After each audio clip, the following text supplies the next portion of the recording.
Sheena. Can you hear me? Yes.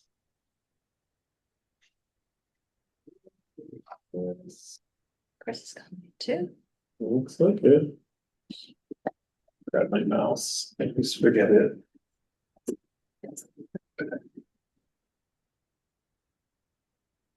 Chris,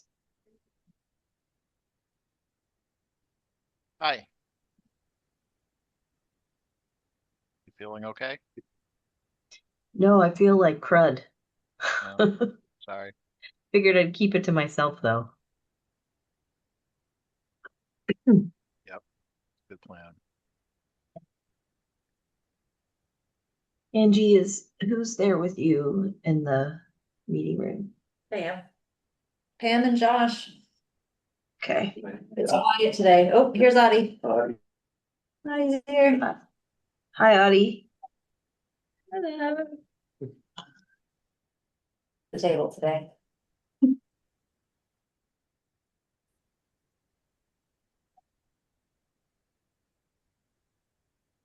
All right, shall we start? I think we're already recording. yes. All right. Um, does anyone have any questions or discussion about the meeting minutes from April 6th?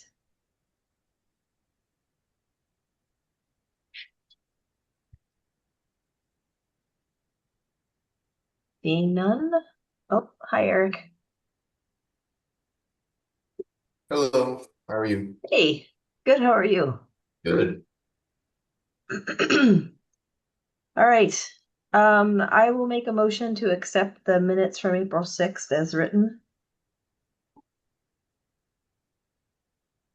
I second it. Thanks, Audie. All in favor, raise your hand. Anyone opposed? All right, April 6th minutes pass unanimously. And then how about the April 22nd special meeting minutes?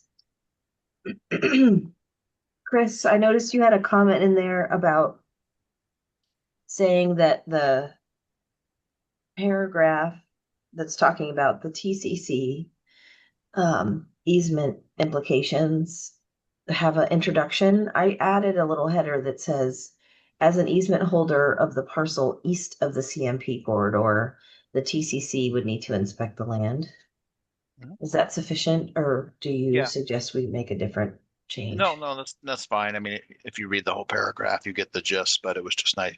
It was a good I thought it might be good for a transition from west Yeah, parcel to good, east parcel. good But call. And I besides that, added the language west of the CMP corridor and east of the CMP corridor at Josh's suggestion, just to be clear. Anyone have any changes or comments about that before we put them up for a vote?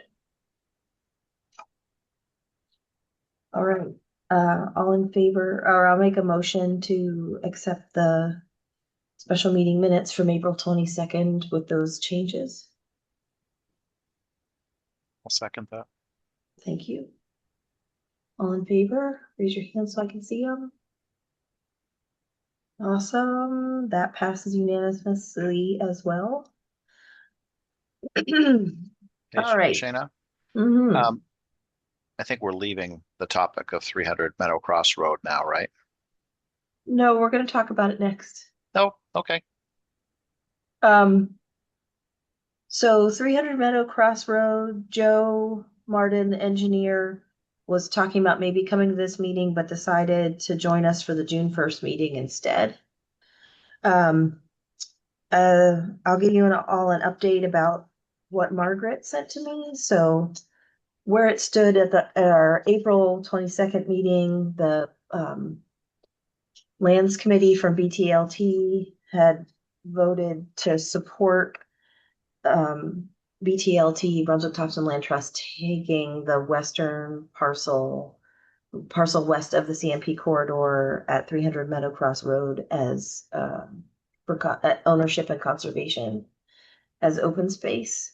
And they made that recommendation to their board, and their board met on I believe it was last Wednesday, April 29th, and they voted to move forward with that recommendation.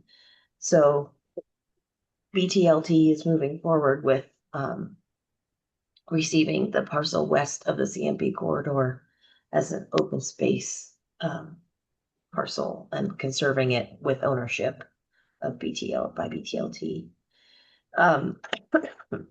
They had some similar contingencies and concerns that we did. So as you noted in the minutes, that parcel east of the CMP corridor is what we are proposing to the select board that the town accept as an open space easement so that that whole parcel can move forward as an open space development. So one of the contingencies that we had was that BTLT take the western parcel, which it looks like that's moving forward. And then we also had a couple of suggestions to changes to the development plan. And that's what Joe will come and talk to us about in the June meeting. Should we still feel good about moving forward with that easement as we discussed? So I'll open it up to anybody's comments or questions, or that's my update. Everybody? No comments. Yeah, That's go. good news. Glad to Go hear ahead, that. Chris. Yeah. Oh, should I not make a comment? I was Yeah, just, go for it. I was just gonna say, Josh, I mean, it's obviously this is still gonna go to the planning board and get all the necessary approvals from the planning before any of this moves forward, but this paves the path for them to submit an open space subdivision.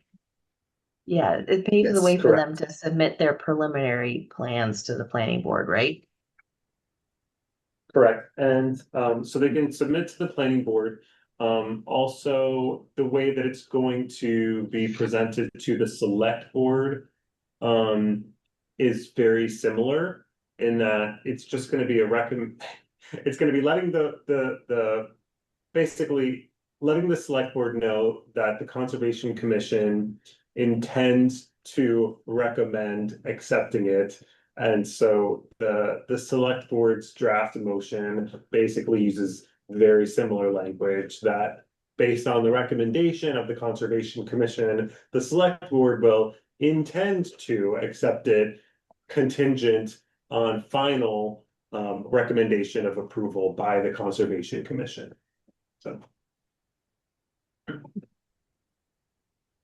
Yeah, Right. so that meeting with the select board will be May 7th, which is this Thursday, right?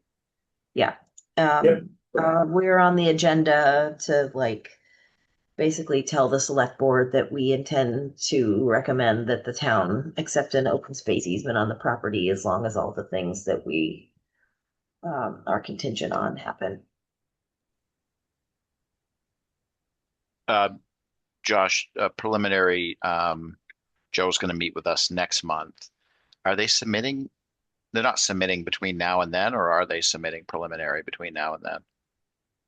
No, nope, they're not. And actually, Joe was invited to come to this meeting. But I believe the way he put it is that they're still working on some wetland delineations. And so they've kind of put off further design while they're moving through that. So, yeah. I believe, I mean, really, the purpose of meeting with the Conservation Commission is so that they can work with the Conservation Commission on any design concerns Mhm. prior to submitting the preliminary plan.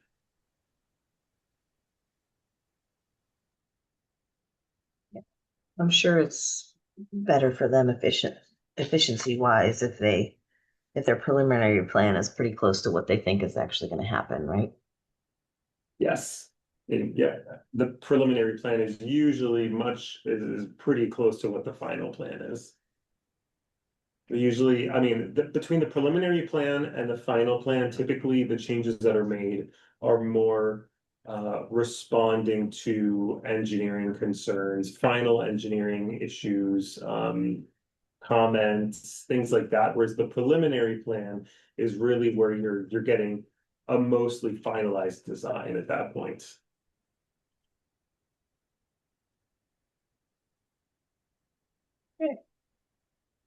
So I will attend the select board meeting on Thursday. And move forward as we've discussed, unless anybody has any concerns or anything they want to bring up.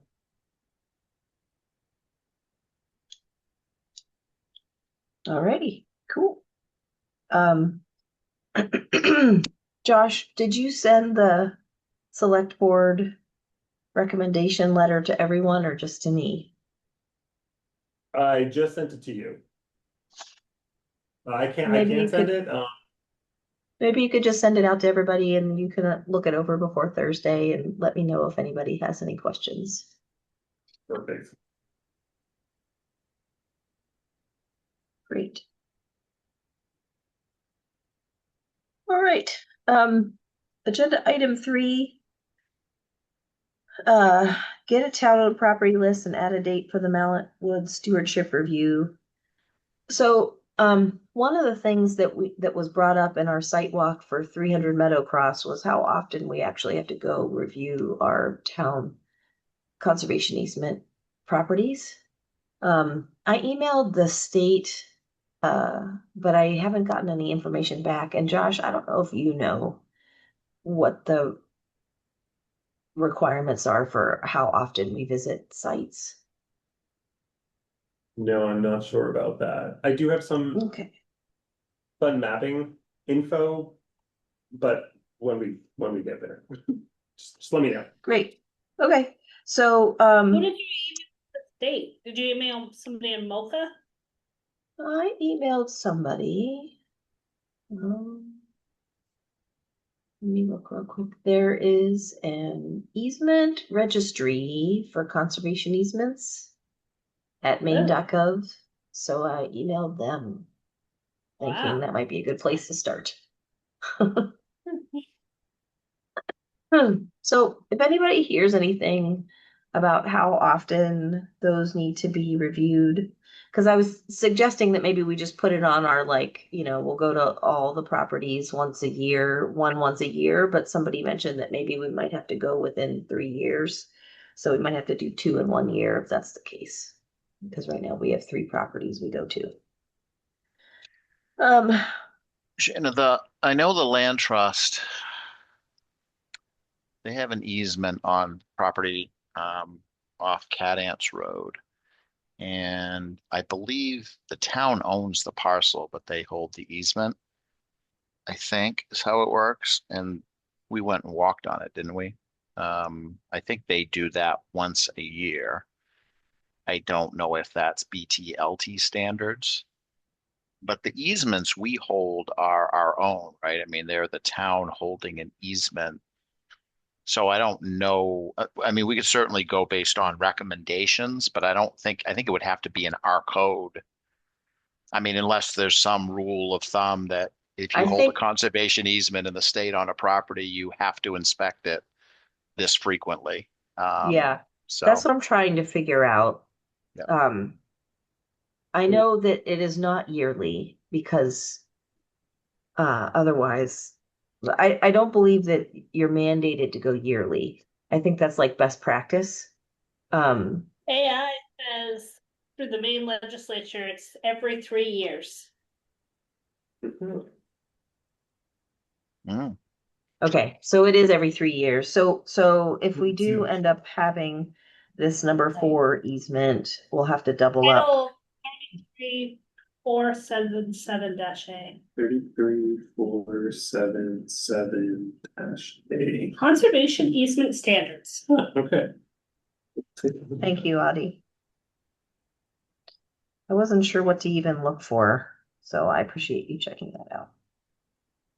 All right, good to know. So if we if we end up with this 4th property, we'll just have to do 2 here. And as we said in the minutes, it's probably good, especially when development and initial homeowners and such come in, that we do go every year for the 300 Meadow Cross property if that ends up going through, just to keep an eye on things that's being established and then do a rotation after that. All right. So if we're thinking about adding a date for the Mallet Wood Stewardship Walk, I just kind of want to skip to the bottom where I talk about the upcoming meetings on the agenda, to kind of check in about that. So our next scheduled business meeting would be June 1st, which is already on the calendar, and that's when Joe's going to come. Usually we don't have a regularly scheduled business meeting in July. So we can talk about whether or not we want to do that, or whether we might want to meet for a Ballot Woods walk in July instead of a business meeting. Then we have August 3rd is our first Monday in August scheduled business meeting.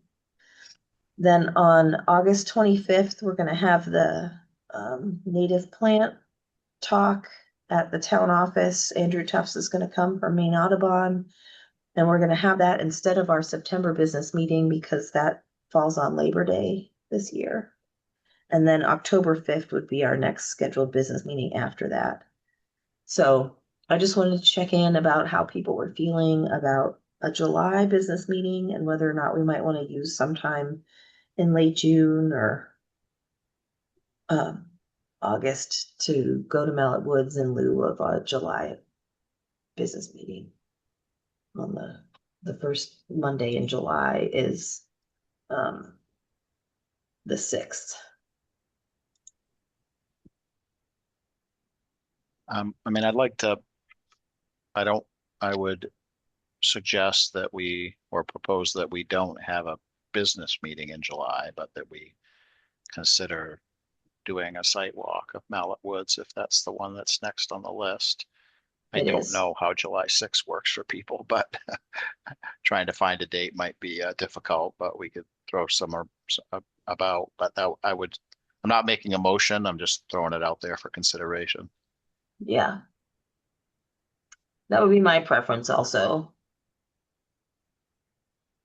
Did we get Thursday and Friday off? Friday, just Friday, okay. Yeah, that works for me to replace July 6th business meeting with a walk, site visit. Okay. Like replace on that day? Just thinking of seeing. No, I can't do it on that day. Okay, yeah. I was thinking maybe we could do it. What about like one of the later June weeks? Would that work for people? Are you off the month of July? Are you off the month of July, Shayna? Yes. Also, it's my birthday, so I go to Pennsylvania to see my family. Oh, no, I didn't mean specifically July 6th. I meant the whole rest of the month. Oh, yes.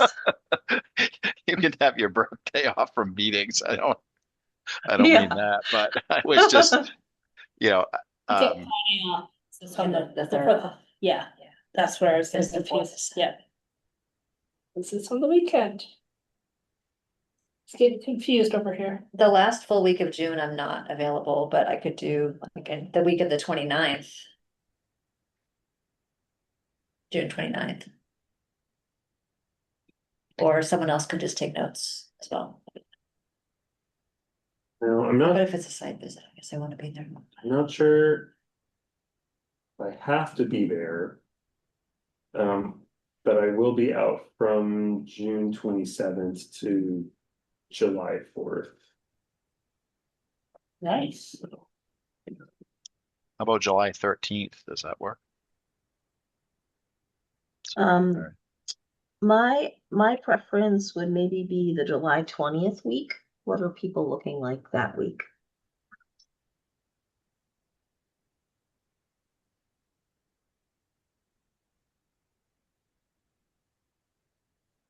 Possible. I don't care what day.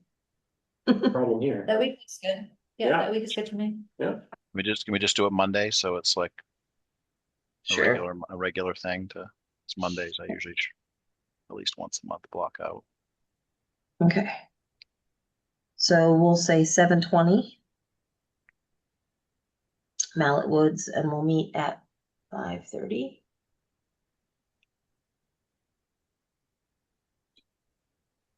Okay, perfect.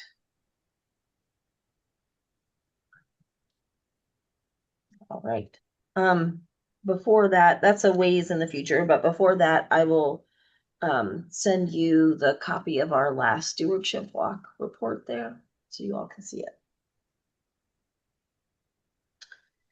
You're doing the whole, do we now have all the properties that are over there? I know the last time I did it, which was eons ago, it was just one or two little parcels.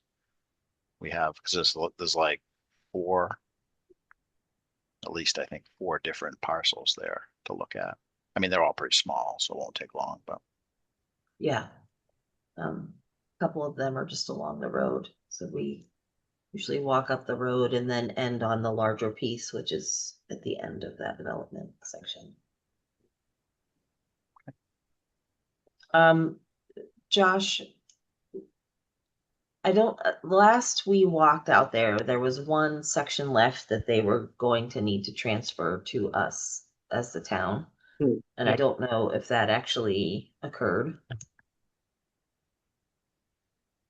So that would be great for you to check into for us before that 7:20 walk.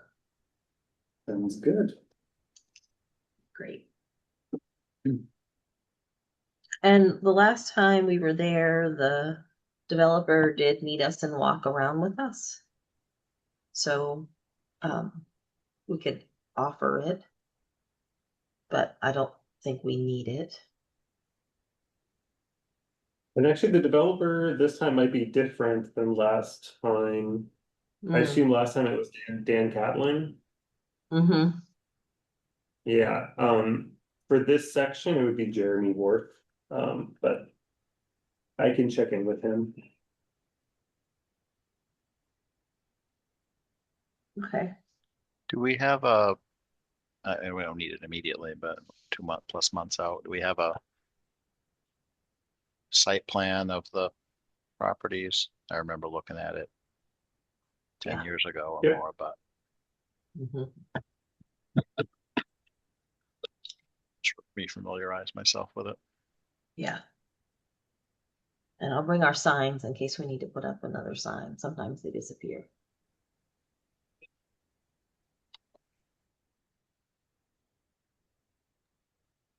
Okay. So the other part of this action item is the town-owned property list and maps. So Josh, you said you had an update for us. Yes, okay, so we actually have a new GIS portal. It is a living, working portal. And there's already some good information on it. And I think that'd be super useful for us. Every year we can request that new layers be put on it. And I'm working with Justin on getting layers that are useful for us to be able to flick on and off and work through that. I can actually show you guys. Well, let me share my screen here.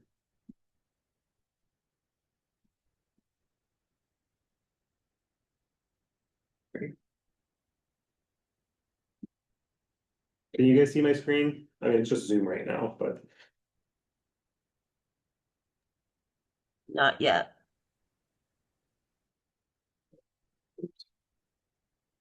okay.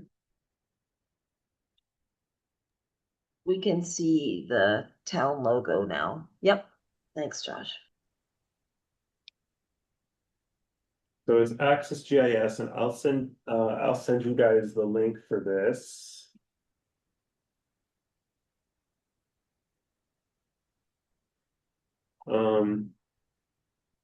So some of the things that are on here already that are pretty useful. We have some state data, and there's conserved lands here. So you can go into the layers, you can click on conserved lands, and it kind of shows you which parcels in town are already under state conservation. You can see here, for example, we know that this is Meadowcross Road. You know that these are agricultural, conserved as agriculture. Another thing that this can be used for along with that, is if you put in Town of Topsham, then it shows you the different properties that are owned by the town. They have little pointers on them. Additionally,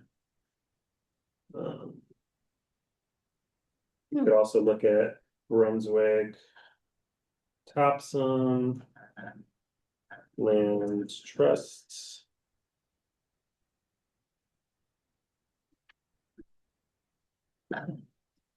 And there we go. We can see the properties that are currently Brunswick, Topsham, Land Trust properties. So there's that. I mean, along with lots of other stuff too, but this is something that's pretty useful. That way, anytime you guys are thinking about it at any point, you'll always be able to pull this up, pull up this information. We can pull it up during meetings. We can look at different parcels. So that's super useful. And then, like I said, it's also Is in that a process. public access thing, Josh, or is that a town access thing? This is public access. And did you Yep. hire somebody to do that, or did you all create it? Nope, we hired someone to do it, and that's why we have, I mean, technically, we can make changes to it whenever, but included in the contract, is like a yearly update. So every, year we can, if we give them more shape data, they can update it. So that's why every year we can kind of collect shape data that's useful for us that we want to be available. There's also an option on here for staff only layers. So, but I'd have to look into how that would work for like board members, commission members. Like how they would have access to that. How is that access different? Like what is available? So there's just certain layers that I guess layers here. Are they like compliance information? That's what I'm wondering, like what type of information? I think it's more just information that's maybe not interesting to the public or might just be confusing. So sometimes it might be let me see. Honestly, that's a great question. It's just a feature I know we have, but the more I think about it, yeah, exactly. Yeah. I'm kind of like, I wonder what it is. It's like property inspection results kind of thing. Not even that. That's yeah. So yeah. But good question. I'm kind of curious about that myself. But basically, I know that if we wanted to have a layer that we could view for some reason we didn't want it to be on the public facing side, that's an option as well. So that's all I really wanted to share with that. But what I will do is I will send all of you the link to this portal.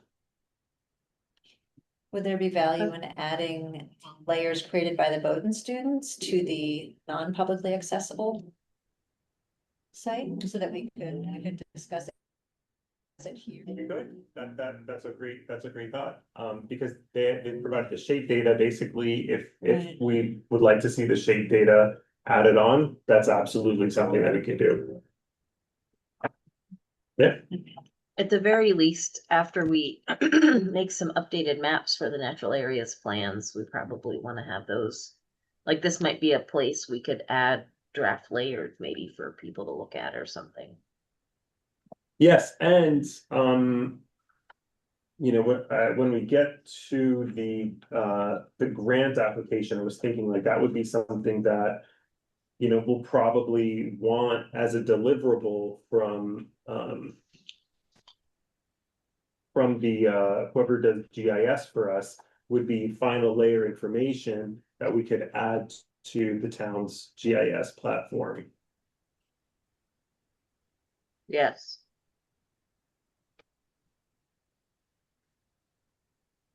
Well, that's a great update to our GIS data for the town.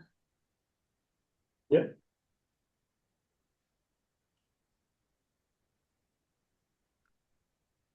Realize Is Highland this- Green, of course. Get perked out. Sorry, go ahead, Chris. Oh, no problem. We started on this discussion about town-owned parcels that we had evaluated in the past. This is obviously probably has different parcels on it, or maybe more than what we assessed years ago, or what was last assessed. One thing you could do with for those town-owned parcels, if there's a private layer, you could add our assessment of that parcel. Again, not public facing, but for TCC purposes, because there is a form that we fill out, and I know you can add attributes and information. So that would be maybe that's an intern task or something like that, Josh. But it would be interesting to Actually, get. Go ahead. Sorry. No, go ahead, go ahead. It would be interesting to get a comparison of the parcels that we did do an assessment of, which isn't always a walk. I mean, sometimes it's just a tabletop analysis of the parcel compared to, is there one for every town-owned parcel that the town owns currently? And if not, do we need to do an assessment of, because that's one of our prime charges in TCC is to evaluate all town-owned parcels for their conservation value. I'm almost wondering, and I'll talk to Justin about this, if I feel like it could almost be useful, if maybe like, say we have property data, state data, streets, I almost wonder if we could have like a layer collection that's specifically for the Conservation Commission. With specific layers that you guys would use that would just be private facing layers that we could use for those kinds of reasons. And it would like you said, Chris, it would have the parcels with notes specific to the work that the Conservation Commission does. I think that would make a lot of sense.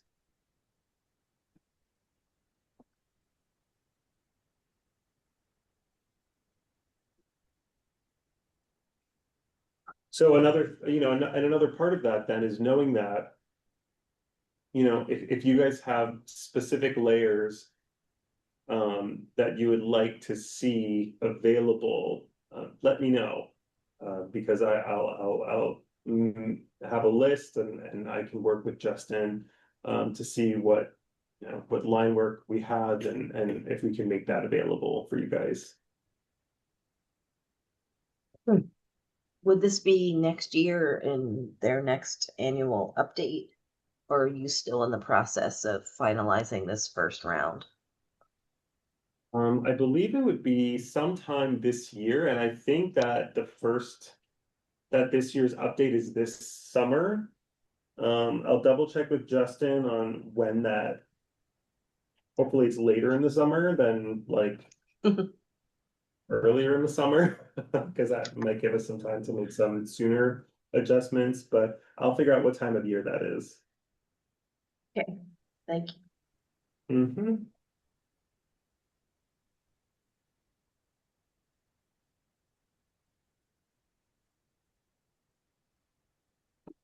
Anything else we should check in about that today? Nothing for me. Okay, thanks, Josh. All right, so Josh and I met to start hashing out the natural areas plan grant application for the, what is CAG stand for? Community Action Grant.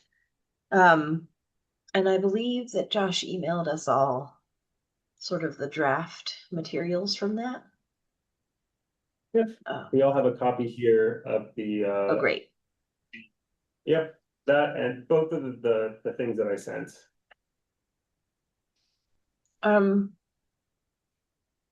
So We're mostly taking the information from the community partnership form that we had to fill out and get accepted by the select board earlier in the year. And trying to think about how our project aligns with the Maine won't wait goals that the community action grants are meant to support. I don't know, how would you like to?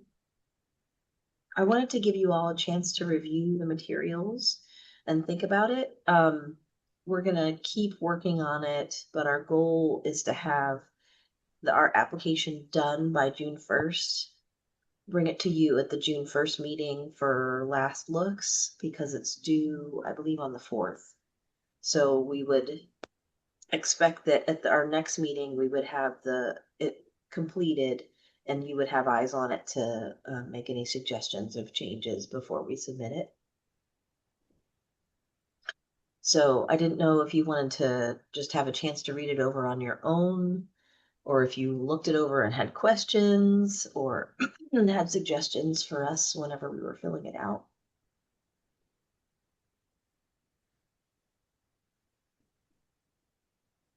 I prefer to have some time to look at this on my own and formulate my thoughts better. I don't know if others have had time to take a look already. You just sent it over today, Josh, right? Yeah. Yeah. Yeah, so I have not looked at it. I Okay. did want to ask, did you, I did send a link out. Did you guys get the link? Okay. Yes. So if you guys click on the link that I had sent out, it should allow you to make an account on what the website's called. It's here.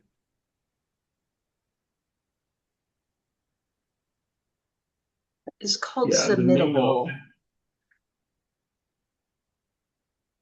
and Maine you guys Office were of added. Community Affairs. Yep, that's it, unsubmittable. Mhm.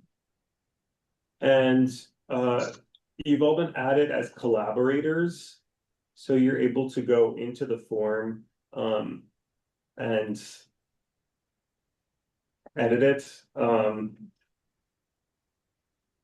as needed. Where were the links in the email with these? No, I'd sent it It was a few weeks ago. it was a few weeks Like ago. a month ago-ish. Yeah. Yeah. I guess you all should feel free to be as involved or not involved in that grant application as you'd like to be. Josh and I are working to try to pull everything together, and we would certainly welcome any input or thoughts that you have once you have a chance to look at it. And this initial draft, if you think we're going largely astray from what we should put in that application, the sooner we know that, the better. But if it's like little tweaks, or if you have some suggestions for how we might be able to be more competitive for the grant, maybe that's like the kind of thing that we would hash out at the next meeting.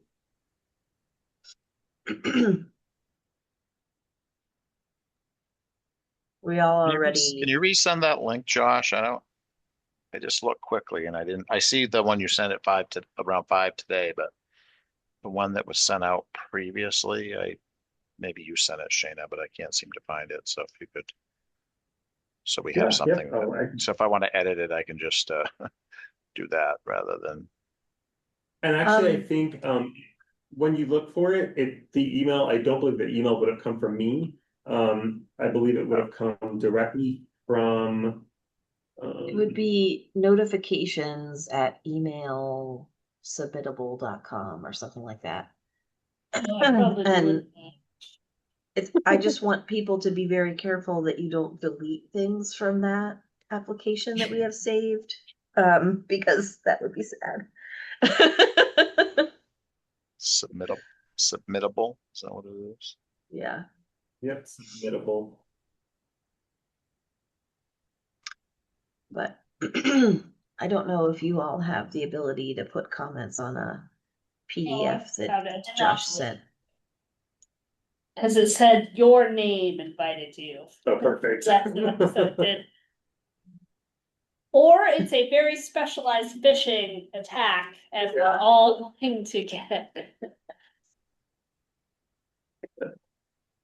But you know what? I did not click it until you told me it was from you. That's good. Safe. You're being wise. Yeah, exactly. So the ask is for 75,000?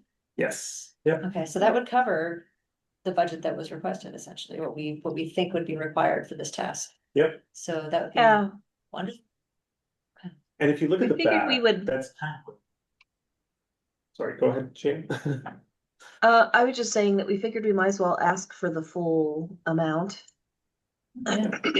And then anything that we get would be helpful for not having to use all of the open space and lieu fees. Agreed. Yeah, on the very, very, very back, pretty much the last thing, we have the project tasks listed out with some very preliminary numbers. Sky's actually gonna talk with Meg Rasmussen, with, the Maine Council of Governments, this Wednesday, and we'll see if we can get, some help on just getting those numbers, making sure that they make sense. She worked with us, she's part of the Mid-Coast Council of Governments, and she worked with us on the climate action plan. So she's very familiar with all of this, so. But that's kind of preliminarily the numbers that we were looking at.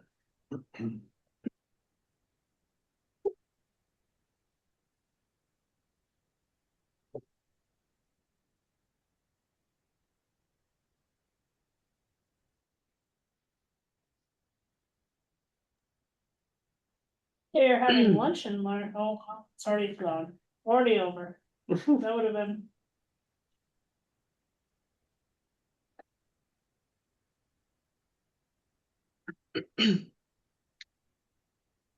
So, Great.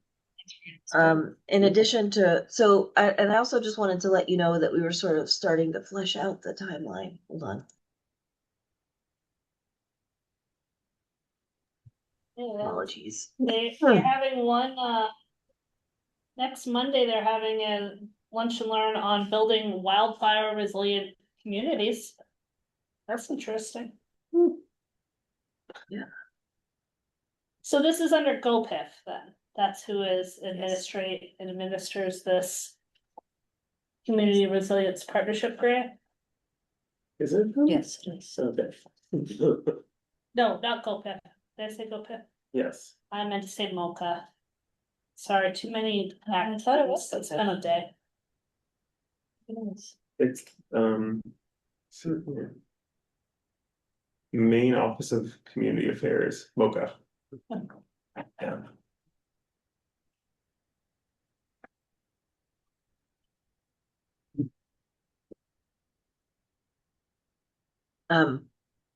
We were thinking a little bit about fleshing out a timeline if we did end up getting this grant and moving forward. Thought it might be worth sharing that with you all. So we would apply in the first week of June, but we probably wouldn't know for sure if we were getting the grant until early fall. So that would give us the summer to revise the RFP, because it seems to me that since we have the open space and lieu fee funds as our backup, we could maybe start with the process of putting out an RFP and reading those applications, and with the plan of hiring a consultant in early fall when we knew about the grant money. I thought that it would be good for us to have a little bit of information at the voting, have a table at voting this year in November to talk about like people keeping their eyes open for natural areas plan update, or maybe we could even just do postcards, but having something that people could pick up and read about then. Yeah, that was what I put under public awareness initiatives, QR web flyers. So I kind of put that one at the same time as they're working on the deliverables. Mhm. And then presumably the consultant could be working on maps and creating some way to share those maps with the public and get some input digitally about those. And then we could have more in-person public engagement after the new year.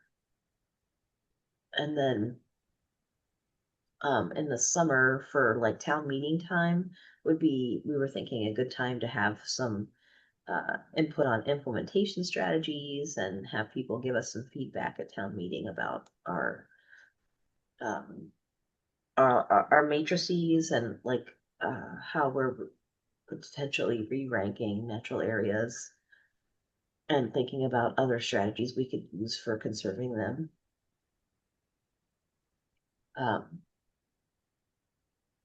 So that would kind of be like the first year of working on it that's sort of the timeline we were thinking about. Did we have an RFP that had We already have sort of one been that- developed? Yes, we have one that we wrote long ago. So we could be editing that and revisiting it based on our project form that we filled out, making it align with those deliverables that we put in there. Maybe just be something good to note in the narrative that we could say that I don't want to be presumptuous, but we could say that we're actively working on the RFP and would be ready to issue that upon notification of funding approval. Mm-hmm. Because they always like quote unquote shovel ready projects. This isn't a construction project, but ones that are ready to move forward. If we say that we've already got a draft and we're prepared to finalize it and issue it upon, it just shows that we're ready to move. We're not. So you could show it even concurrently with what we're doing right now, that we're actually working on it right now, because we do already have a draft. So Good just call. what I've learned from funding is they like to Mm-hmm. projects that are ready to move. They don't want the money sitting around and not being used if they're going to hand it out. Definitely.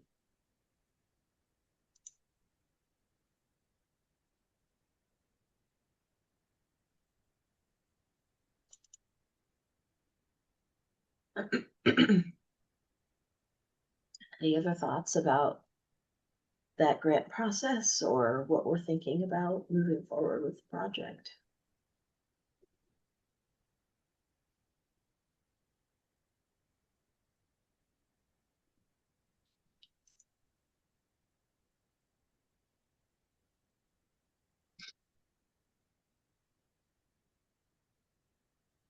Hmm.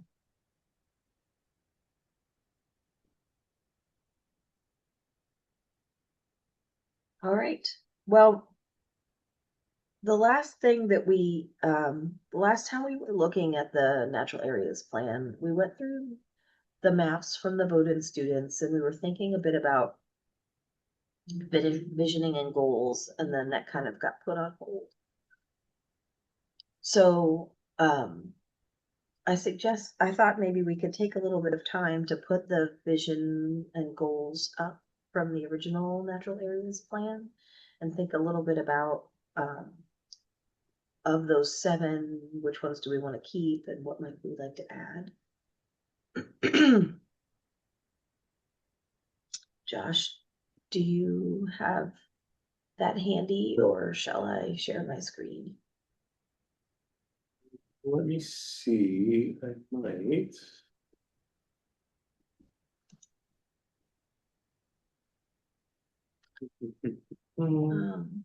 I can put the link to it in our Google Drive in the chat. So Okay. anybody can click on that. Perfect.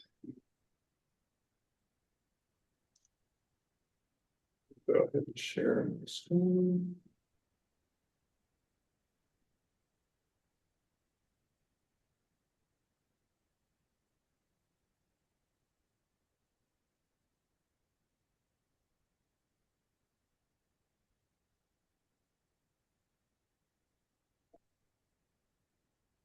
On page 14. You say page 14? Yeah, there's 7 goals. So, All right, so maybe it might have been a while since you looked at these, so maybe take a minute to look at these goals. We can chat a little bit about them.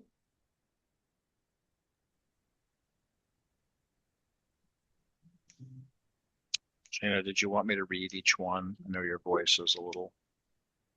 I'm not gonna read them. Yes. Okay. I'm barely keeping it together here, but if you wouldn't mind. Yeah, no, I just sometimes it's helpful just to read each one and get people's consensus on each one. So, but I'm Absolutely. happy to jump in and do that. Be our Um, voice. yep. So as far as our goals that we had set the last time, or the only time the town has done a natural areas plan, was to retain and protect the community's rural character and important natural resources by preserving large blocks of undeveloped land for wildlife habitat, recreational activities, and protection of wetlands and water quality. I would propose that we would want to keep that as one of our goals. But does anyone feel differently? If not, I'll move to 1B. The copy I got had all these nice notes on it. Were these your notes? Whose notes were these? these are my notes. I was like, I like these notes. Whose notes are these? I agree with Josh's notes. Why does it say rural character? No, just kidding. Oh, great. There you go. Those are the only notes I put in there? I guess so. Yeah, there you go. I was like, yeah, I was looking, I was like, oh, there's notes already for me. Perfect. No. Okay, any other questions on 1A? If not, I'll move to 1B.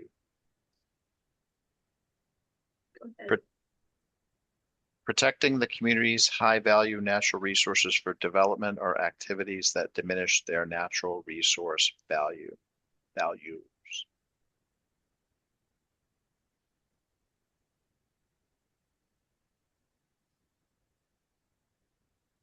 I would also propose that we retain that one. Mhm. And item 1C, encouraging landowners to maintain working farms and forests, and by providing assistance from the community where possible.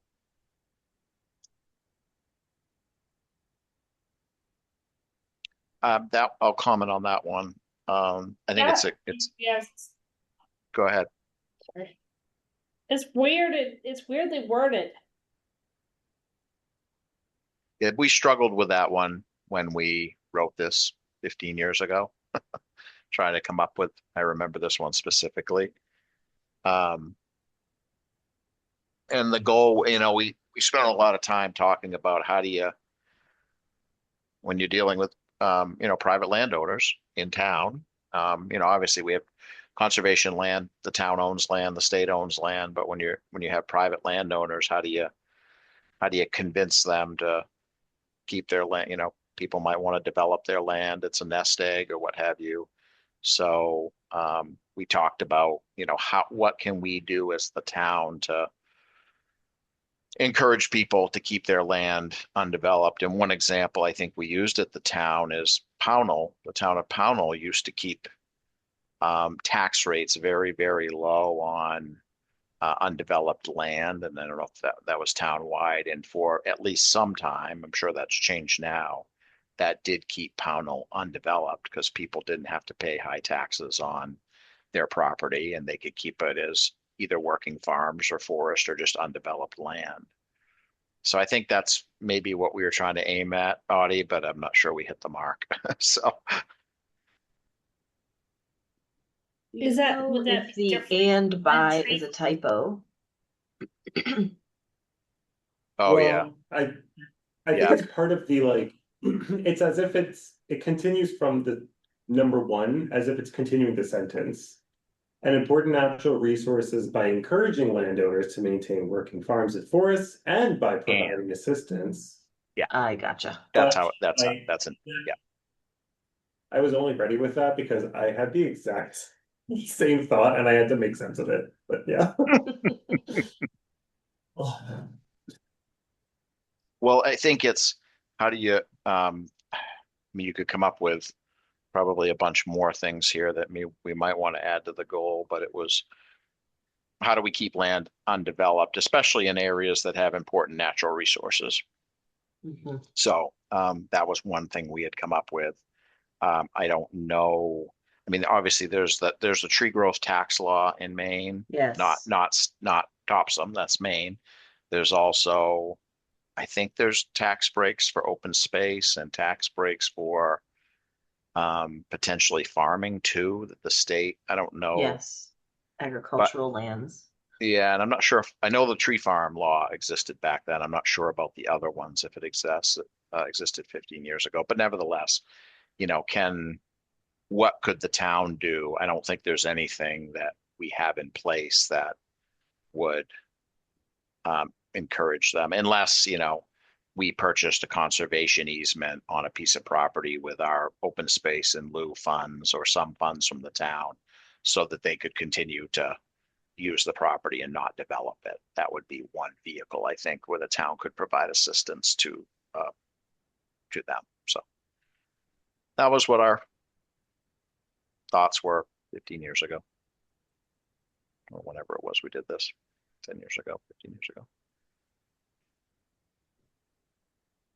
Is everyone on board with doing that? Good. It's not there's no, it's pretty wide open, but at least it's a goal. It's not a, how do we do it? It's just a goal of the plan. I'm sorry, Yeah, okay. this is a stupid question. What is there a definition of natural areas?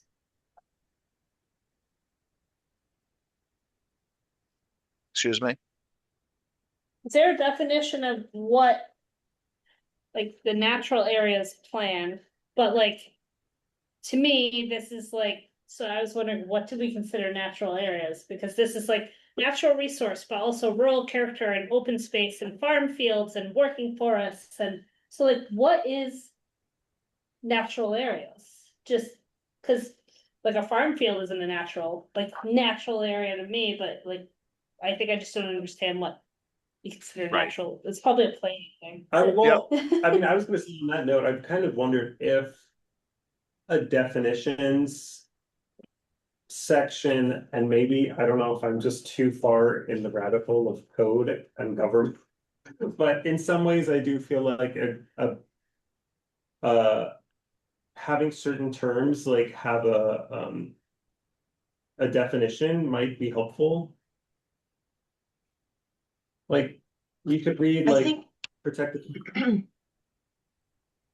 Go ahead. no, go ahead, Josh. Well, yeah, I mean, like natural areas, like how are we defining natural areas? How are we defining rural character? How are we defining, like there are different things that that might, as we go through this, there may be certain, like if we can define certain things, then it clarifies the intent. And that's how it often works, like in our code too, sometimes it'll be like the intent of the code is to blah, blah, blah. And then you look up blah, blah, blah, so that you understand exactly what it's referring to. Does the comprehensive plan have definitions? Yes, I was That's a just good looking question. that up. I think it does. Yeah. I wonder if natural areas would be defined there, or the terms that we would have definitions for within the NAP if they're already in existence in the comprehensive plan. That'd be great, yeah. Though it would not hurt to have extra clarity by having those repeated in the natural. Right, areas. exactly. And actually, that's a great point because you would want them to be the same Right, as in the exactly. comprehensive plan, Right. yeah. Pam, do you know if they're in the comp plan?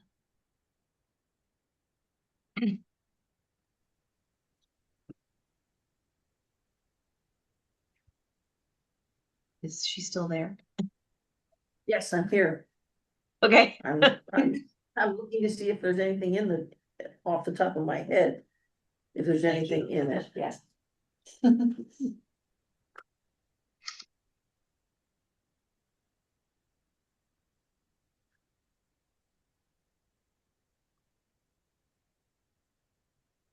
Okay, so I will think, have more research on Go- that. There's a lot yeah, of things that define a natural area.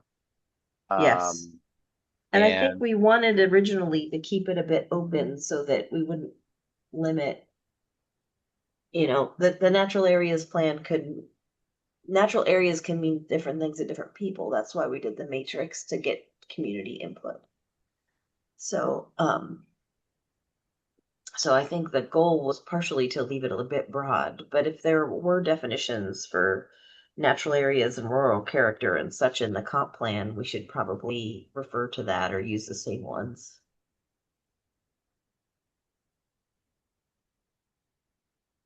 I will see what I can find out for you.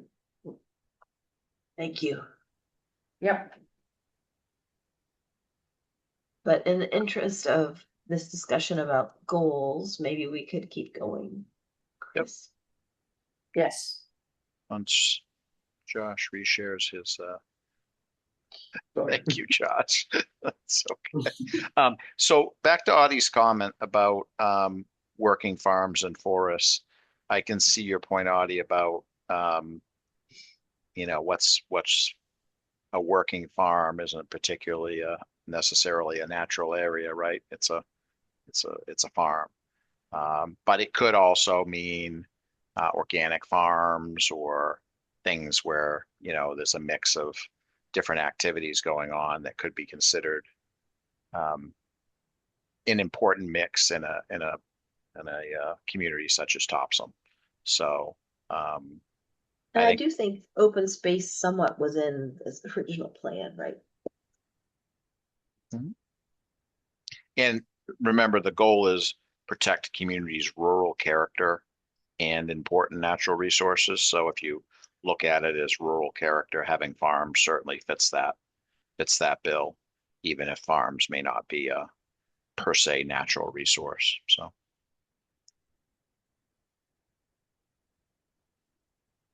um, I think what's going to happen here is as we develop the plan, it's always good to have goals up front, but I think we might, as we develop the plan, maybe have to go back and add to these goals or things that we actually accomplished through the development of this plan. So we may find that we have to tweak these at the end of the plan, but um, I don't think we're going to be able to inform all those right today. So, um, any more questions on items 1A, B, C before I move to 2? Okay. Item 2, preserve the quantity, quality, and diversity of outdoor recreation opportunities by improving public access to water. I'm going to read all 3 of them this time. Providing a network of publicly accessible trails, including waterways that serve as floating trails, and providing connections between open space areas. So the goal here was natural areas for the sake of preserving the natural world, but also realizing we interface and live in the natural world. So how do you make that connection between, urban developed space and the things that Topsham has to offer? So that's what the goal here was, to how do we provide or preserve, I guess. Um, I would say not only preserve, but preserve and enhance the quantity, quality, and diversity. So we're not just preserving what we have, we're adding to it and enhancing it. So I would like to add preserve and enhance.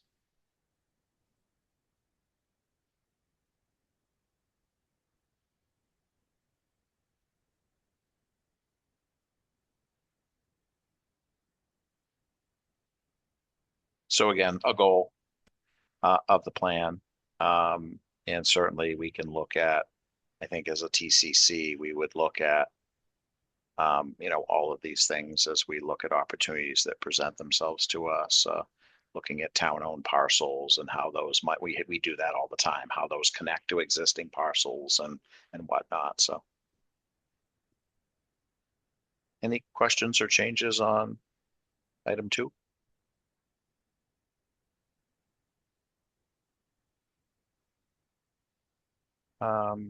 If hearing none, item 3, provide viable wildlife corridors between habitat areas. I mean, that kind of falls into 2C above. It's connections between open space areas. It's hard for us to know and identify where wildlife normally travel, but I don't know that we're going to get that deep into determining where travel paths are and preserving those, but suffice to say, trying to provide corridors between habitat areas, which would really just be conserving parcels that, abut other ones that are already conserved. I think 2C seems to be a little bit more focused on people. 3 seems to be a little more focused on wildlife connectivity. I would agree. Is there value in adding? Is there value in adding language there to specify how that would be done? Like there is for A, B, and C under number 2? Or is it best just to leave it general? I mean, my thought is, discourage fencing or paved roads, or, I mean, are there examples that we would consider adding to 3? Or is that just limiting us? I'd have to look, Angie, at the rest of the plan to see if we had any of those suggestions in the plan itself, like in the digging deep beyond the goals. But I wouldn't mind adding something there. And the word provide is a tough one. It's almost preserve is almost a more appropriate word than provide there. Because I'm not sure. I mean, Encourage. yeah, Yeah, because encourage. provide is like, unless we're like putting something into zoning that is like subdivisions shall have wildlife passage corridors. Like, how do you do that? I mean, I think about some of these I've read about some major projects probably out west where they, have these major freeways or that go through places and they actually provide a natural either bridge or underpass with, they're not just concrete, and they're actually natural areas where wildlife will want to travel. But I don't necessarily see us doing that, but it wouldn't rule it out at some point in the future. But something along those lines. But I don't. So we might want to think about preserve and encourage or something. Here in Topsham that would warrant that. It's not like where's like turtle habitat or things. Amphibian. Yeah. Crossing the road. There's a need there, certainly, but I mean, do we have examples of wildlife corridors that have been encouraged by the commission? Well, I think when this plan was written, they were actually mapping them and thinking about what kind of connectivity exists. I don't think there was a good list. Yeah, it's hard. It just seems so specialized now. Like the fish people will all have the fit. Like TNC has the whatever culverts are blocked for brook trout or salmon. It's also specialized. The IFW's plan beginning with habitat has like what. I think it's just kind of a funny thing. I mean, I don't know how. It should almost read maybe encourage maintenance of existing wildlife corridors between habitat areas, but that would require a developer. Perfect example, 300 Meadow Cross Road, when we walked out there. There's certainly current wildlife corridors out there that exist. Who's mapping those, I mean, and if you knew where those were, you could say, hey, can you move this house over here so this travel corridor can stay in place, but we just don't, I don't think we get to that level of requests. So how do you, I don't know how you actually do this aside of, providing connections between open space areas, which is under item 2, like you said, Shayna, but that's more for people and less for wildlife. But I do think when we review parcels that come up for development or come up for town ownership or, the paper streets, we were looking at both human connectivity to natural areas and also wildlife connectivity. So I think having it in there is important because it's one of the things that we really think about and we use this plan for in the mapping of it. I'm kind of thinking of one way that it could inform future code revisions. So, let's say that this is in the adopted natural areas plan that says that we're prioritizing wildlife corridors between habitat areas. Could a development then, let's say that we take another look at the open space provisions in 191, that's our subdivision ordinance, right? What if there was a developer who could meet the open space requirements because they have a property that's in a very specific location where providing a corridor between two natural areas would be very specifically useful in that case, right? Whereas right now, the way that the code is written, there's no provision that would allow us to say, sure, if you do that, that would meet your open space requirements. But having that in the natural areas plan could kind of inform us as we revisit the way that aspect or other aspects of the subdivision or site plan code are written. So that was just one thing I was thinking about. I mean, I think we could generalize it to, encourage maintenance of wildlife corridors, although, you could say that there's new ones could always be created too.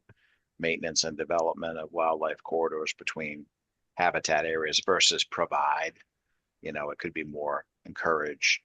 And Angie, if you think there could be some sub bullets under there of specific stuff like above, certainly we could do that. And Well, as Audie just maybe I mean,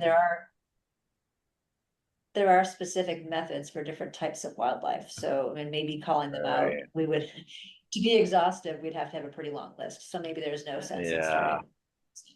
Maybe that, yeah, I can't remember this one specifically, Just keep it but broad. maybe we just kept it and leave it to the experts that. but we will have new mapping layers beginning with habitat. So maybe if we're thinking about adding in some best management practices later in more of our narrative sections, that might be a good place to have some examples. And if we can think of wording, but I agree, encourage or support or something that lends itself more to what Josh is getting at, Yeah. what we do in the UT for subdivisions with wildlife corridors. That also could, another thing it could inform is, how we use funds from open space and lieu fees, like let's say that one day TCC wanted to propose that it would be actually really important for the town of Topsham to do a study on where we have salamander movement, right? And get those areas mapped. Would that be something that would be worth us spending those funds on? Would those qualify for those funds? Just more things to think about as we put in that language, and where that could lead in future code updates.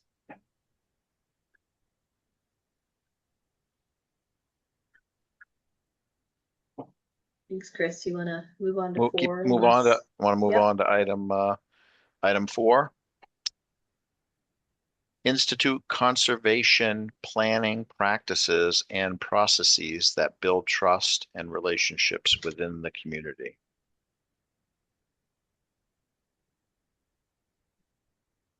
I like the second half of that, building the Yeah, trust part. I'm not it's- sure the first part of that, what we were shooting for there. Well, the institute, I think, gives us kind of the same feeling as provide. Um, I had another word, but it's gone.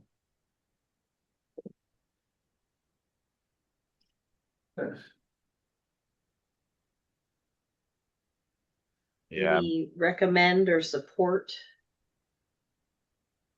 conservation Have planning we been Support, practices and doing this? like support. processes. Do we have conservation planning practices, right? So maybe like continue. This is like, I'm thinking about like, so the language of this first one was because it was the first one, right? Yeah. And now this is an update. And this could be advocate, Yeah, because a lot of what the Conservation Commission can do is, one, you guys work closely with the planning department, but also making recommendations to the select board. So I think advocating is, you know, but then I guess the natural areas plan is kind of more than just TCC, but I think, yeah, advocating conservation practices that build trusted relationships with the community. Yeah, I mean our work with you know, the land trust recently, you know, with Meadow Crossroad, Mhm. you know, so bringing them on Yep. board and getting them involved in that.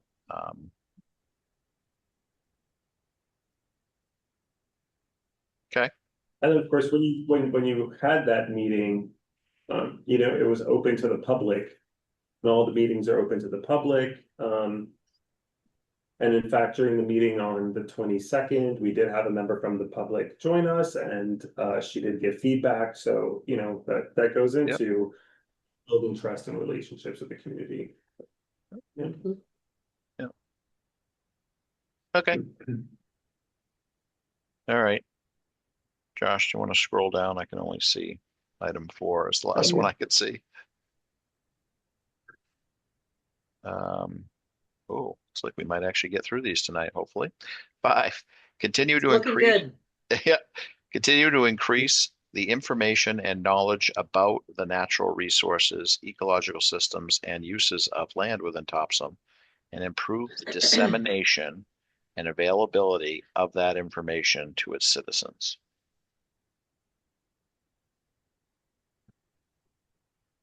I think we do that. I mean, I think we're doing that now. There's always room to improve, but we've had public forums at the library and inviting people in. Obviously, our meetings, we've had Friends of Mary Meeting Bay and others attend our meetings, and we always welcome that sort of stuff. So it's something we're currently doing. Yeah. I would maybe advocate for changing the end of that one to either those that live and work in Topsom or our Topsom community or something Mhm. that maybe isn't. or we could just citizens. take it out and have it be a period at After information. after information. Yeah. Yep, I agree with that.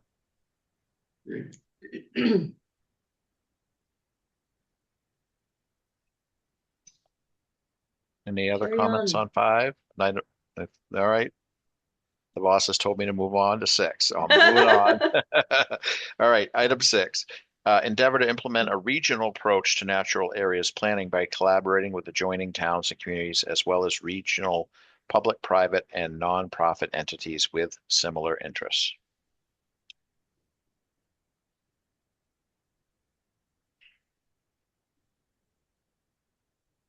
Trying to think of examples of where we do that. Well, I think we talked to Brunswick. We are part of the MEAC group. Yep. I think at the time, if I'm remembering correctly, we were just talking about natural resources extend beyond the political boundaries, governmental boundaries of Topsham. So, if there's a project that makes sense that happens to be on our border, that we would collaborate with, Bowdenham, Lisbon, what have you. So I think that was the thinking, if I remember, rather than just being isolated in. So I think it's a lofty goal. I think it's something we certainly could do, and I think it's something that's worth talking about or leaving in there. Do you think Okay, endeavor items. to implement? Sorry. Say again. I was just gonna say endeavor to implement is also a little it's a little wordy. It could just be like Endeavor to implement it, but we're not gonna actually implement it. yeah. That's It could right. just be that's another Good one. effort. Yeah. Like, encourage a regional approach. Yeah, I like that. Encourage is fine. Yeah. I like to endeavor to advocate or endeavor to implement. Endeavor to advocate to implement. There we go. I'm really good in this. Okay, item 7. Develop methods to ensure the implementation, use, evaluation, and regular update of this plan, which we're doing now.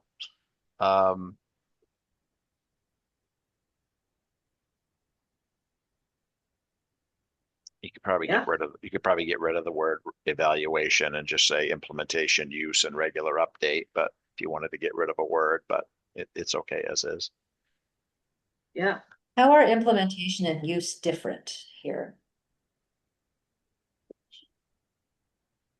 Not really. Oh, it's a good question. Yeah, that's a good question. So get rid of use and leave evaluation.